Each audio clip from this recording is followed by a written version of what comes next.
அருகில் அமைந்துள்ள திருப்பரங்குன்றத்தில் மேவும் தெய்வ யானை மணவாள நிகழ்ச்சிய ஓர் அற்புத நிகழ்ச்சியை உங்களுக்கு சொல்லப் போகின்றேன். மதுரை மாநகரில் மணி என்ற ஒரு வாலிபன் இருந்தான். அவனுக்கு குமரேசன் என்ற ஒரு நண்பன். ஒரு நாள் மணி குமரேசனை சந்தித்தான்.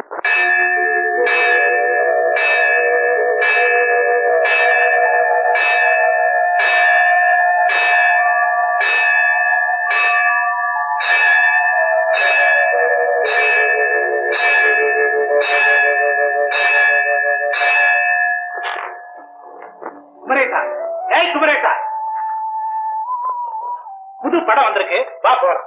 நான் வரல மணி. ஏண்டா? கோயிலுக்கு போகணும்.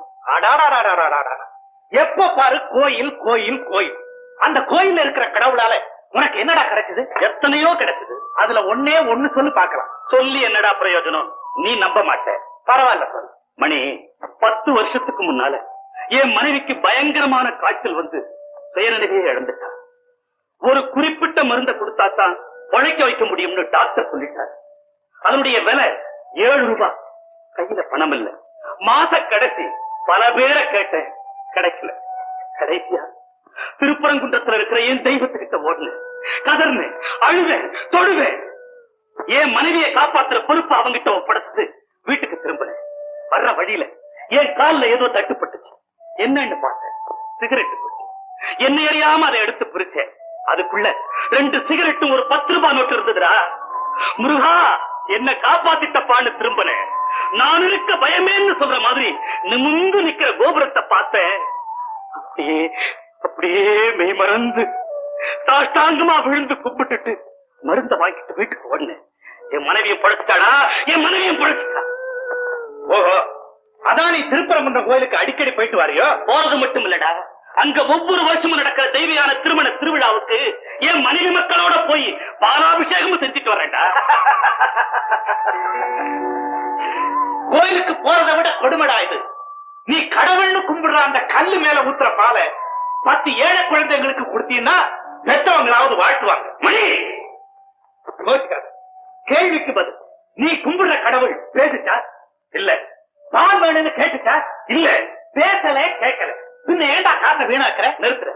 நேற்று என்ன கடத்தலுக்கு கூட்டிக்கிட்டு போய் உன் அண்ணனுடைய 1 வயசு குழந்தைக்கு 50 ரூபாய் கொடுத்து சட்டை வாங்கினல்ல? ஆமா. அந்த குழந்தை பேசுச்சா? இல்ல. சட்டை வேணும்னு கேட்டுச்சா? இல்ல. பேசல, கேட்கல. பின்ன ஏண்டா காசை வீணாக்குன? அது குழந்தை போட்டு பார்க்கணும்னு ஆசைப்பட்டா வாங்கினேன். அப்படித்தாண்டா, அப்படித்தாண்டா. என்ன வாழ வச்சுக்கிட்டு இருக்கிற தெய்வத்துக்கு அபிஷேகம் பண்ணி அந்த அலங்காரத்தை பார்க்கணும்னு ஆசைப்பட்ட செய்யறேன். அப்படியே இருக்கட்டும். அவ்வளவு நம்பிக்கை வச்சிருக்கிற உனக்கு பணமும் பங்களாவுமா கொடுத்திருக்கான் இல்லையே? என்ன போல நீ ஒரு சாதாரண தொழிலாளியாத்தானே இருக்க. பணமும் பங்களாவும் இருக்கிறதுனால மட்டும் ஒருத்தர் சந்தோஷமா வாழ்ந்துட முடியாதா? அதை விட மேலான அமைதியையும் நிம்மதியையும் ஆண்டவன் எனக்கு கொடுத்திருக்கிறான். அது போதுண்டா. அமைதியும் நிம்மதியும் ஆண்டவன் கொடுக்கறதில்ல, அவன் தன் அறிவால தேடிக்கிற சொத்து. அது உன் கருத்து. எல்லாமே அவனாலதாங்கிறது ஏன் முடிவு? முட்டாள்தனமான முடிவு. நிறுத்துற. உனக்கு புரியலன்னா என் மனசை ஏண்டா புண்படுத்துற? அப்பா நீ ரொம்ப புரிஞ்சவனா? எங்க அந்த கடவுளை என் கண்ணை காட்டு பார்க்கலாம்.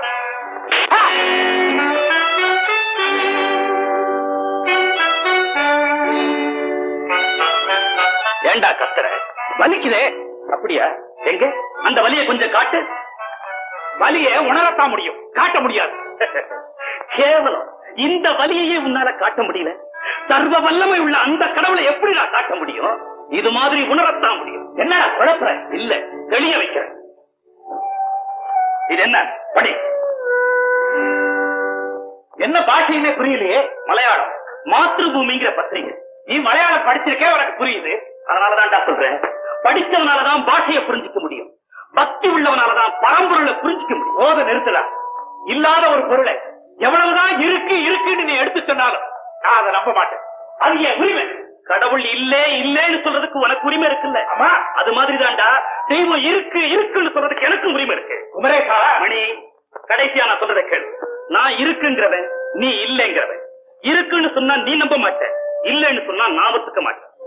நாம 2 பேரும் ஒரே ஊர்ல ஒரே தெருவுல வசிக்கிறவன். பொழுது விடிஞ்சு பொழுது போனா ஒருத்தர் சந்திச்சுக்கணும். அதனால நாம கடைசி வரைக்கும் நண்பர்களா இருக்கணும்னா கடவுள் உண்டா இல்லையாங்கிற பிரச்சனைய இனிமே பேசி நமக்குள்ள விரோதத்தை வளர்த்துக்க வேணா. அது யாருக்குமே நல்லதில்லை. நீ சினிமாவுக்கு போ, நான் கோவிலுக்கு போறேன். முருகா